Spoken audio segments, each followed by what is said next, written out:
So this is the outstanding management for accounting. और tally में इसके लिए हमें फीचर्स ऑन करने होंगे। अब ये आउटस्टैंडिंग मैनेजमेंट क्या है, जैसे मैंने बोला आपको कि हर एक ट्रांजैक्शन में आपको इस तरह से बिल मिलते हैं। You get bill from your supplier, और हम जिसको सेल करते हैं उसको भी ऐसा बिल देते हैं जिस बिल में डील डिटेल लिखा होता है कि बिल नंबर क्या है, उसका इनवॉइस नंबर होता है ऐसे। ये है इनवॉइस नंबर, यहाँ पे इनवॉइस नंबर 13, फिर इनवॉइस नंबर 14, 15 ऐसे हो जाएगा। इनवॉइस का डेट होता है, कब ये ट्रांजैक्शन हो गया, फिर शिपिंग एड्रेस होता है, उसके बाद क्या क्या सेल किया है या परचेज किया उसका डिटेल्स, उसके बाद इसका टैक्स भी होता है उस पर, आईजीएसटी एंड टोटल अमाउंट। अगर ये बिल आपको मिल गया किसी भी क्रेडिटर से, तो आपको क्या करना है, जब आप परचेस वाउचर में एंट्री करोगे तब उसका डेट और बिल नंबर रिकॉर्ड करना है। इसका यूज़ करके हम बाद में उसको ट्रैक कर सकते हैं, और उसको ट्रैक करने के लिए इसको ही बोलते हैं हम outstanding management. This is the outstanding management. इसके लिए टैली में आपको एक फीचर ऑन करना होगा। तो उसके लिए स्टेप वन है आपका, स्टेप वन, पहले जाना है F11 में। अब F11 क्या होते हैं, फीचर्स। तो अगर आप टैली में जाते हो फॉर फीचर्स, देखो, तो टैली में पहले कंपनी क्रिएट करेंगे। ये है श्रद्धा स्टेशनर, श्रद्धा स्टेशनर्स। एड्रेस बाद में डाल सकते हैं, ये डाल दिया इधर, कंट्रोल ए, कंपनी को हो गया। इधर देखो मेंटेन अकाउंट्स हम यस करते थे, उसके बाद मेंटेन इन्वेंट्री यस करते हैं, ये भी यस करते हैं अभी, ठीक है। और डिस्काउंट कॉलम भी यस करते हैं। अब तक हम इतना यस किया है, बाकी सारे ऑप्शन हम नो रखते हैं, like this, all options to no.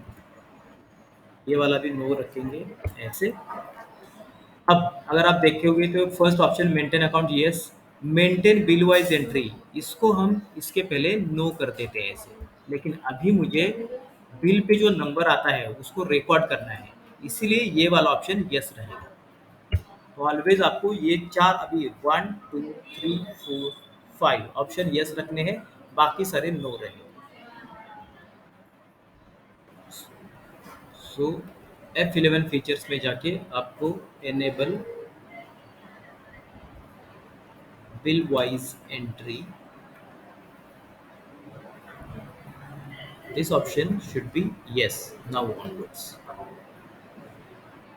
Now let's write step number 2, जिसमें to all ledgers, to all ledgers of sundry creditor का जो लेजर होता है, सारे क्रेडिटर के लेजर्स, sundry creditors जिनसे हम परचेस करते हैं, एंड sundry डेटर्स जिनको हम सेल करते हैं, ये हमारे कस्टमर हैं। To all ledgers of creditors and debtors, आपको एक ऑप्शन यस करना है, जिसको बोलते हैं maintain balances bill by bill, ये वाला ऑप्शन है, इसको हमें यस करना है जब आप लेजर क्रिएट करोगे तब। जैसे मैं पहले दिखाता हूँ आपको इधर, जब आप जाते हो इधर लेजर क्रिएट करने के लिए टैली में, तो क्रिएट में जाएंगे, हमें पहला लेजर क्रिएट करना है नटराज लिमिटेड का, क्योंकि हम उनसे परचेस करने वाले हैं। ये देखो, है ना, purchased 1000 Nataraj pencil from Nataraj India limited, तो इनका बनेगा लेजर नटराज इंडिया लिमिटेड का, जो हमारा सप्लायर है। तो सप्लायर का लेजर क्रिएट करने के लिए इधर जाते हैं, एंटर करेंगे। जैसे ही मैं यहाँ पे सन्ड्री क्रेडिटर लेता हूँ, ये सन्ड्री क्रेडिटर लिया, तो ये वाला ऑप्शन आ रहा है maintain balances bill by bill. ये क्यों आ गया, क्योंकि हमने बिल वाइज डिटेल्स यस किया है। तो maintain balances bill by bill yes करेंगे। फिर ये पूछ रहा है डिफॉल्ट क्रेडिट पीरियड, ये कहाँ से आता है, ये आता है इधर से। ये देखो क्या लिखा है इधर, credit days of 30 days, bill में लिखा होता है, या कोई भी बिल है उसमें लिखा होता है इन इन द बिल। जैसे यहाँ पे ये जो बिल होते हैं ना, मैंने बताए थे यहाँ, तो इसमें कहीं ना कहीं लिखा होता है कि क्रेडिट डेज कितने होंगे, 30 डेज, 60 डेज, 90 डेज लिखा होता है इन डिटेल। जनरली अगर लिखा नहीं है वो तो 30 डेज रहता है। इसीलिए हमें हर एक लेजर को ये maintain balances bill by bill का जो ऑप्शन है इसको यस करना है, जो आपको ये टैली में इधर दिखा रहा है। उसके बाद डिफ़ॉल्ट क्रेडिट पीरियड 30 डेज़, यहाँ पे 30 लिखो और एंटर करो। तो ये वाला भी ऑप्शन यस करना होगा आगे से। तो नेक्स्ट ऑप्शन है डिफ़ॉल्ट क्रेडिट डेज़, इसको 30 लगे लिखाएंगे, 30 डेज़ ऐसे। नाउ स्टेप नंबर 3,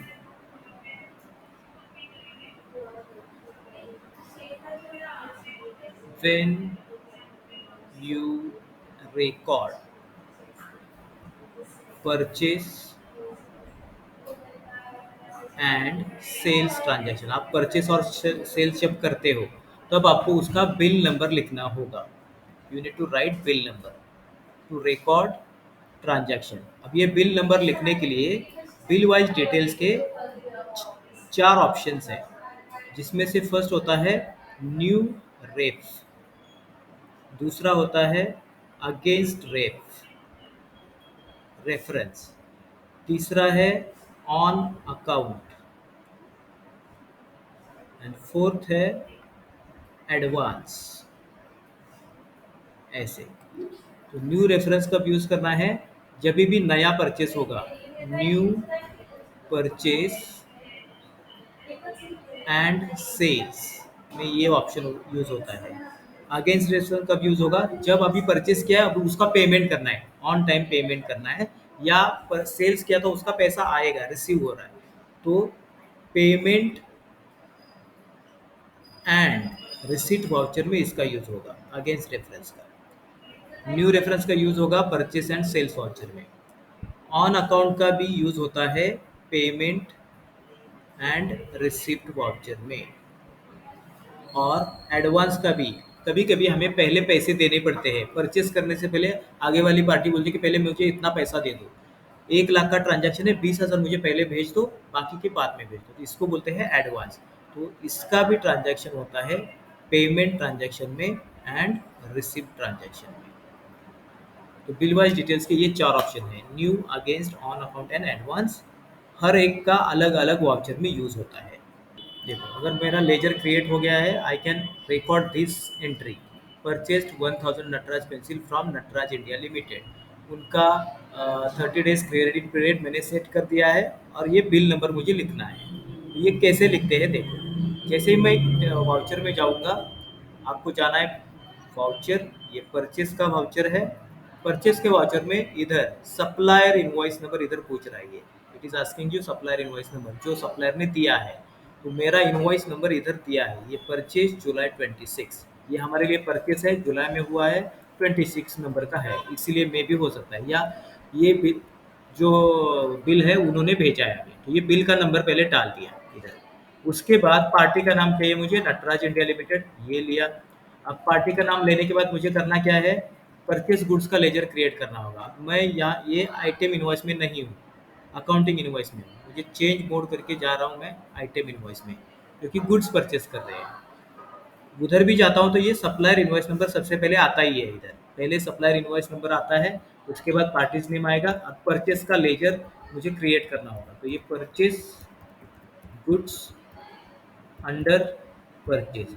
जब गुड्स का लेजर होता है तो इधर inventory values are affected, yes रहेगा, मतलब परचेस के अकाउंट के लिए इन्वेंट्री और क्रेडिटर के अकाउंट के लिए बिल बाय बिल, ये 2 अलग अलग ऑप्शन हैं। तो ये कर दिया। इसके बाद हम इनसे क्या परचेस कर रहे हैं, हम परचेस कर रहे हैं नटराज पेंसिल, ये वाला, ये है एक्चुअल स्टॉक आइटम। तो मैं यहाँ पे बना रहा हूँ आल्ट सी करके, ये नटराज पेंसिल, इसका ग्रुप होगा पेंसिल्स, ये ग्रुप बना दिया। उसके बाद इसका यूनिट क्रिएट करेंगे, यूनिट है नंबर्स, पूरा नाम है नंबर्स, इस तरह से, अल्टरनेटिव नॉट एप्लीकेबल। और इसका क्वांटिटी कितना है, क्वांटिटी है 1000, तो इधर 1000 जाएगा। रेट इसका है पर पेंसिल 2.20, ये 2.20 यहाँ पे लिखा एंड एंटर कर देते हैं, तो ये 2200 रुपये हो गया। जैसे मैं इधर एंटर कर दूंगा लाइक दिस, देखो ये मुझे ऑप्शंस पूछ रहा है। पहले है न्यू रेफरेंस, है ना? ये न्यू, जैसे मैंने 4 ऑप्शन लिखे हैं। न्यू रेफरेंस है, अगेंस्ट रेफरेंस है, एडवांस है, ऑन अकाउंट है। तो जब आप परचेज़ करते हो तो आपको न्यू रेफरेंस ही यूज़ करना है। तो जैसे मैं एंटर कर लूँगा तो ये देखो बिल नंबर इधर आ गया, जो आपने इधर डाल दिया था, वो ऑटोमेटिकली आता है। अगर आप इधर नहीं डालते हो तो इधर आपको लिखना होता है। जैसे मैं यहाँ पे लिखूँगा परचेज़ जुलाई 26। अगर ऊपर नहीं डालते हो तो इधर डाल सकते हो इस तरह से। एंटर करते देखते हैं, देखो 1 अप्रैल को ये ट्रांजैक्शन हो रहा है, 30 डेज़ का क्रेडिट पीरियड है। आपको पेमेंट कब करना है? 1 मई तक पेमेंट करना है, यहाँ पे दिखाता है आपको। फिर ये अमाउंट हो गया, एंटर करेंगे और ये आपका ट्रांजैक्शन कंप्लीट हो गया। बस इसमें चेंज क्या है? इधर बिल का नंबर आपको लिखना है। एंटर कर दिया, ये मेरा फर्स्ट ट्रांजैक्शन हो गया। अगर इसी तरह से मुझे सेकंड ट्रांजैक्शन करना है ये वाला, तो मैं इसका कर दूंगा, या थर्ड वाला कर देता हूँ मैं, ये वाला। देखो अजंता एम्पोरियम ये पार्टी है, और यहाँ पे बिल नंबर दिखा है 123456, ये बिल नंबर है। तो मैं पूरा का पूरा बिल नंबर उधर लिख सकता हूँ। सप्लायर इनवॉइस नंबर में ये आएगा बिल नंबर, एंटर। फिर पार्टी का नाम है अजंता, अंडर सन्ड्री क्रेडिटर्स, ये क्रेडिटर है। जब क्रेडिटर आता है तो आपको maintain balances bill by bill yes रखना है। 30 डेज का क्रेडिट डेज लिख के करोगे, एंटर। उसके बाद परचेस गुड्स, क्या परचेस कर रहे हो? इस बार मैं परचेस कर रहा हूँ 400 पेजेस नोटबुक। तो इसका एक स्टॉक आइटम क्रिएट करूँगा, ये होगा अंडर नोटबुक, और इसका भी यूनिट है नंबर्स नॉट एप्लीकेबल। इस तरह से हो जाएगा। इसका क्वांटिटी कितना है? 1000 यूनिट, और प्राइस है 25 रुपीज़। तो क्वांटिटी है 1000 एंड प्राइस इज 25 रुपीज़। तो ये 25 रुपीज़ इधर आ गया, 25,000 रुपीज़ हो गया इसका। और देखो जैसे मैं यहाँ पे एंटर कर लेता हूँ, इट इज़ आस्किंग मी क्या ये नया ट्रांजेक्शन है? यस। तो न्यू रेफरेंस लिखो, बिल नंबर ये ऑटोमेटिकली आ रहा है, 1 तारीख को हो रहा है, 1 मई तक आपको पेमेंट करना है। तो आपको इस तरह से सारे परचेस के एंट्रीज करने हैं विथ न्यू रेफरेंस। अगर आप देखते हो कि इनका पेमेंट कब करना है, क्या है, इसका एक रिपोर्ट बनता है, और वो रिपोर्ट देखने के लिए गो टू में जाके इधर आप लिख सकते हो बिल्स पेएबल। ये देखो यहाँ पे बिल्स पेएबल है, एंटर करते हो तो ये दिखा रहा है कि डेट क्या है बिल का, रेफरेंस नंबर है, पार्टी का नाम है, पेंडिंग अमाउंट कितना है, ड्यू ऑन कब उनका पैसा देना है, ये डेट दिखाता है आपको, क्लियर कट दिखाता है डेट। और आप इसका प्रिंट कर सकते हो। जब आप इसको प्रिंट करोगे, प्रिंट प्रीव्यू में देखते हैं, तो एक पेज में आपको सब कितने लोगों का कितना पैसा देना है एक पेज पे आता है। इसको ही बोलते हैं बिल्स पेएबल। श्रद्धा स्टेशनर का बिल्स पेएबल कितना है, कितने लोगों का अमाउंट पेंडिंग है, एक रिपोर्ट दिखाता है, इसको बोलते हैं बिल्स पेएबल। कहाँ से आता है बिल्स पेएबल? ये गो टू में जाके अगर आप जाते हो तो ये है बिल्स पेएबल। देखो यहाँ पे ऐसे डिटेल में दिखाता है।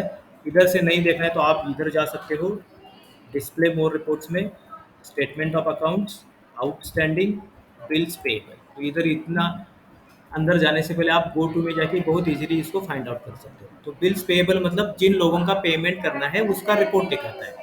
अब इसी तरह अगर आप सेल्स करते हो, if you are doing sales, तो वो सेल्स का भी रिपोर्ट दिखाना चाहिए, क्योंकि हमने इन लोगों को सेल किया, इतना पैसा आना है। तो उसके लिए हम सेल्स का भी एंट्री कर देंगे। पहले देखो कैसे करते हैं। तो ये सारे सेल्स के एंट्री है इधर। देखो हमने क्या क्या सेल किया है, कौशल स्टेशनर को सेल किया है, और ये जेके डिस्ट्रीब्यूटर को भी सेल किया था। तो मैं ये जेके वाला एंट्री कर रहा हूँ, और यहाँ पे बिल नंबर देखो, ये बिल नंबर है यहाँ पे। तो पहले जाएंगे वाउचर्स में, और सेल्स का वाउचर है। तो सेल्स वाउचर में देखो इधर इनवॉइस नंबर ये पूछ नहीं रहा है मुझे, इट्स ओके। मैं पहले पार्टी का नाम क्रिएट करूँगा। पार्टी का नाम है जेके डिस्ट्रीब्यूटर्स, ये जेके डिस्ट्रीब्यूटर्स है। अंडर सन्ड्री डेटर है इस बार। तो हमने अभी अभी देखा था सन्ड्री डेटर भी है, तो आपको उसको maintain balances bill by bill को यस करना है। उसके बाद इसका भी क्रेडिट डेज 30 डेज होता है। इसका मतलब जेके डिस्ट्रीब्यूटर को हमने आज सेल कर दिया, 30 दिन के अंदर उनका पैसा आना चाहिए। ये होता है क्रेडिट डिफॉल्ट पीरियड। ये भी हो गया। अब हम सेल्स कर रहे हैं, तो यहाँ पे आएगा sales goods, under sales inventory values are affected, yes रहेगा क्योंकि गुड्स है। अब क्या गुड्स हम सेल कर रहे हैं, उसको हम सेल कर रहे हैं इलेगेंस बॉल पेन, ये 20 इलेगेंस बॉल पेन सेल कर रहे हैं। तो इसका मैं स्टॉक आइटम क्रिएट कर रहा हूँ इधर। इलेगेंस बॉल पेन है, अंडर बॉल पेन, ये इसका ग्रुप है, यूनिट नंबर है, अल्टरनेटिव नॉट एप्लीकेबल। इसका क्वांटिटी देखेंगे 20 है, सो 20 वी आर सेलिंग। उसके बाद 160 रुपीज़ का एक है, 160 रुपीज़ ईच।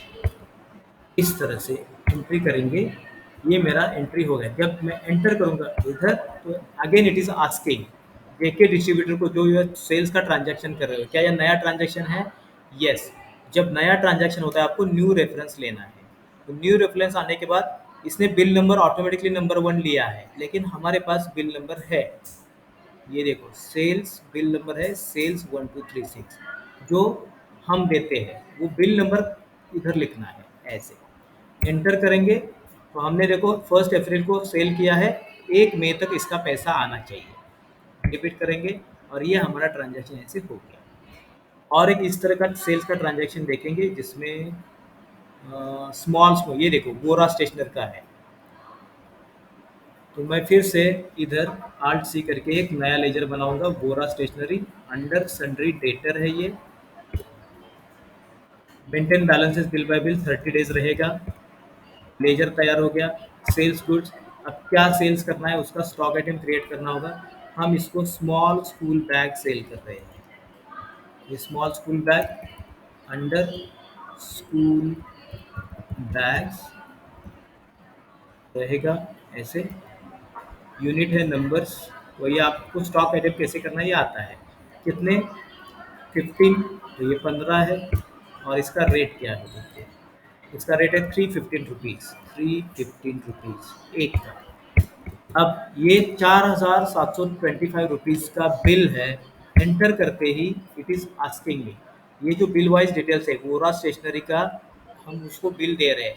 ये नया बिल है तो न्यू रेफरेंस, बिल का नंबर इधर है। अगर बिल का नंबर नहीं दिया है तो आप खुद से बना सकते हो। तो इधर तो है इसलिए मैं नंबर लिखा हूँ, एंटर कर दिया और ये भी ट्रांजैक्शन हमारा कंप्लीट हो गया। अगर आपको देखना है कि कितने लोगों से हमें पैसा आना है, रिसीव होने का है, जैसे जितना हमने सेल किया है, तो उसी तरीके से हम जा सकते हैं गो टू में। और इस बार हम देखेंगे बिल्स रिसीवेबल्स, एंटर करके देखेंगे तो देखो यहाँ पे दिखा रहा है 1 अप्रैल का बिल है, बिल नंबर दिया है, पार्टी का नाम है, पेंडिंग अमाउंट इतना है और ड्यू ऑन 1 मई, 1 मई तक ये पैसा हमें आना चाहिए। इसके आगे अगर जाता है तो आपको इधर ये दिखा दे ओवर ड्यूज डे बाय, मतलब कितने दिन ये एक्स्ट्रा हो गए यहाँ पे दिखाएगा बाद में, अगर एक्स्ट्रा डेज होते हैं तो इसको बोलते हैं बिल्स रिसीवेबल्स। और इन दोनों को बोलते हैं आउटस्टैंडिंग मैनेजमेंट। मतलब जब आप परचेस करते हो तो उनका पेमेंट कब करना है उसका डेट आपको समझ में आना चाहिए। जब आप सेल्स करते हो तो उसका रिसिप्ट का डेट आपको समझ में आना चाहिए। उसके हिसाब से आपके कंपनी का कैश फ्लो सही रहेगा। अदरवाइज आप सेल्स करते जा रहे हो, पैसा नहीं आ रहा है, प्रॉब्लम है। आप परचेस करते जा रहे हो, लोगों का पैसा नहीं दे रहे हो, बाद में वो लोग क्या करते हैं आपका फिर एक्स्ट्रा पैसा लेंगे, जो इनडायरेक्ट एक्सपेंस बढ़ाता है कंपनी का। अब इसमें से अभी आपने देखा ये न्यू रेफरेंस कैसे यूज होता है, ये तो देख लिया। फिर ये अगेंस्ट रेफरेंस कैसे यूज होगा, तो ये एक्चुअली आउटस्टैंडिंग मैनेजमेंट है किसके लिए? ऑन टाइम पैसा देने के लिए। तो हमें अभी देखो किसका पैसा देना है वो देखना है, तो गो टू में जाके बिल्स पेएबल में जा सकते हैं। बिल्स पेएबल है यहाँ पे, ये अजंता का पैसा देना है 25,000 रुपीज़, और नटराज का भी 2,200 रुपये पेमेंट करना है। तो अगर पेमेंट करना है तो हम जाएंगे पेमेंट वाउचर में, वाउचर, ये पेमेंट, ऑन टाइम में पेमेंट कर देते हैं। अभी पैसा है तो पैसा देना है नटराज इंडिया लिमिटेड का। जब ऐसे ये आप इधर जाओगे तो ये पूछता है ये पैसा आप दे रहे हो लेकिन कौन से बिल का है, ये तो नया बिल नहीं है, ओल्ड बिल जो हमने ऑलरेडी क्रिएट करके रखा था वो लेने के लिए आपको लेना है अगेंस्ट रेफरेंस। इसीलिए इधर लिखा है अगेंस्ट रेफरेंस कब यूज करना है, पेमेंट में और रिसिप्ट में। तो अभी फिर से दे ले रहा हूँ, देखो ये नटराज इंडिया लिमिटेड का जैसे ही आप लेजर सिलेक्ट करोगे इसका इतना पैसा देना है, 2,200 का हमने परचेस किया था, एंटर करोगे तो ये टैली पूछता है कि इसका बिल कौन सा है, बिल नंबर दे दो मुझे। जब बिल नंबर आपको चाहिए तो ये अगेंस्ट रेफरेंस वाला ऑप्शन ऑन करना होगा, तो इसको ये न्यू रेफरेंस वाला सिलेक्ट नहीं करना है, अगेंस्ट रेफरेंस एंटर कर दो। तो जो पेंडिंग बिल है ऑटोमेटिकली आता है, उसको सिलेक्ट करके जस्ट एंटर कर लो और पेमेंट करके रखो, ये कैश से पेमेंट हो गया। तो अब ये डिटेल में बता रहा है आपको कि नटराज इंडिया का पैसा हमने दिया, बिल नंबर ये वाला था, तो इस बिल का हमने पेमेंट कर दिया अभी। अगर आप बिल का पेमेंट करते हो इसका मतलब वो बिल्स पेएबल में नहीं दिखाई देगा, क्योंकि वो पेंडिंग नहीं है। आप चेक करते हैं, जाएंगे बिल्स पेएबल में, देखो यहाँ पे एक ही बिल है अभी, जो नटराज का था वो बिल चला गया क्योंकि आपने पेमेंट कर दिया। इधर आपको सिर्फ पेंडिंग बिल्स ही दिखाई देगा। सेम उसी तरीके से अगर आपने किसी को सेल किया है तो उससे पैसा हमें आएगा। पैसा लेने के लिए हम जाएंगे रिसिट वाउचर में, और पैसा कहाँ से आना था, वोरा स्टेशनरी से, तो ये वोरा को ले लिया। अब ये भी पूछ रहा है रिसिट में भी कि ये जो पैसा आ रहा है कौन से बिल का आ रहा है, अगेंस्ट रेफरेंस बिल नंबर ये वाला है। बिल का लिस्ट पूरा दिखता है वहाँ पे, उसमें से जो बिल है वो सिलेक्ट कर लो, एंटर करके आगे जाना है, डेबिट टू कैश। अब ये भी आपका बिल आ गया, मतलब उन्होंने पैसा हमें टाइम पे दे दिया। चेक करते हैं, गो टू में जाके बिल्स रिसीवेबल्स में एंटर करेंगे, देखो सिर्फ जेके का दिख रहा है, ओरा का इधर से चला गया। अगर जेके भी आपको पैसा ऑन टाइम देता है तो वो बिल्स रिसीवेबल्स में आपको कुछ नहीं दिखाई देगा। तो इस तरह से अगर आप आउटस्टैंडिंग मैनेजमेंट करते हो तो जिनको पेमेंट करना है उनका भी डिटेल्स दिखता है, जिनसे पैसा आना है उनसे भी हमें डिटेल्स मिलते हैं। नेक्स्ट स्टेप, अगर आपको ओपनिंग बैलेंस में बिल नंबर लिखना है तो क्या करेंगे। सबसे पहले जाएंगे क्रिएट में, लेजर में जाएंगे। अब लेजर में मुझे क्रिएट कौन सा लेजर करना है, ये वाला Add Gel pen India limited, इसको करना है। तो ये अंडर सन्ड्री क्रेडिटर है, बस maintain balances bill by bill तो रहेगा ही। अभी इसके बाद एंटर करके जाएंगे, देखो enter enter enter again enter, फिर से एंटर कर दिया। It is asking me opening balance, तो ये ओपनिंग बैलेंस में आप लिखते हो ये अमाउंट 18,450, 18,450 लिखा। जैसे ही आप एंटर करोगे अगेन, अब ये पूछ रहा है बिल वाइज डिटेल्स, ये जो 18,450 रुपीज़ है ना, ये लास्ट ईयर का बिल है, इसीलिए ये 31/3/2003 डेट दिखा रहा है। एंटर करके यहाँ पे आपको बिल नंबर लिखना है, ये वाला बिल नंबर है, ये बिल नंबर इधर जाएगा, एंटर, और ये आपका काम हो गया। इसके पहले हमने जो ओपनिंग बैलेंस क्रिएट किए थे कहाँ से किए थे, चार्ट ऑफ अकाउंट्स में और लेजर्स मल्टी मास्टर्स में जाते हैं, मल्टी क्रिएट में जाते हैं। अगर आपको इधर क्रिएट करना है तो देखो ये सेकंड वाला लेता हूँ मैं, फ्लेयर कारपोरेशन का अकाउंट बनेगा, ये Flair corporation under sundry creditor.